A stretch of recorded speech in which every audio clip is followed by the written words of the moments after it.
Hi friends, இன்றைக்கான current affairs என்ன அப்படின்னு பார்த்தோம்னா, பிஎம் ராஷ்ட்ரிய பால் புரஸ்கார் அவார்டு. இது வந்து குழந்தைங்களுக்கு சில்ட்ரன்ஸ்க்கு கொடுக்குற ஒரு அவார்டு. 6 கேட்டகரிஸ் இருக்குது இந்த அவார்டில். ஸோ December 26, 2025 நம்மளுடைய பிரசிடென்ட் அவர்கள் நியூ டெல்லியில் வந்து கொடுத்தாங்க.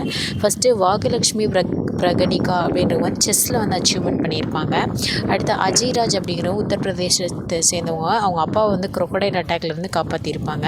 முகமது சிதான் அப்படின்றவங்க வந்து அவங்க ஃப்ரெண்ட்ஸை வந்து எலக்ட்ரிக் இதிலேருந்து வந்து காப்பாற்றிருப்பாங்க. ஓகே, அடுத்து வந்து ஸ்ரவான் சிங் அப்படின்றவர் வந்து ஆப்ரேஷன் சிந்தூரில் உள்ளவங்களுக்கு வந்து வாட்டர் மில்க் லஸ்ஸி எல்லாமே கொடுத்துருப்பாங்க. வைபவ் சூரியஸ்னவி அப்படின்றவர் யங் கிரிக்கெட்டர், ராஜஸ்தான் ராயல் டீமில் இருந்தவர், அச்சீவ் பண்ணியிருப்பார் ஐபிஎல்லில். அடுத்து வியோமப்ரியா அப்படின்றவங்க வந்து நம்ம தமிழ்நாடு கோயம்புத்தூரை சேர்ந்தவங்க. அவங்க வந்து ஒரு குழந்தைய வந்து எலக்ட்ரிக் ஷாக்லேருந்து காப்பாற்றிருப்பாங்க. அதுக்கப்புறம் கமலேஷ் குமார் அப்படின்றவங்களும் வந்து அதே மாதிரி ஒரு சாதனையை தான் பண்ணியிருப்பாங்க. ஓகே, ஸோ இன்னும் நிறைய பேர் இருக்காங்க, முக்கியமானவங்களும் எடுத்து சொல்லியிருக்கேன். சேனலை சப்ஸ்கிரைப் பண்ணிக்கோ. தேங்க்யூ.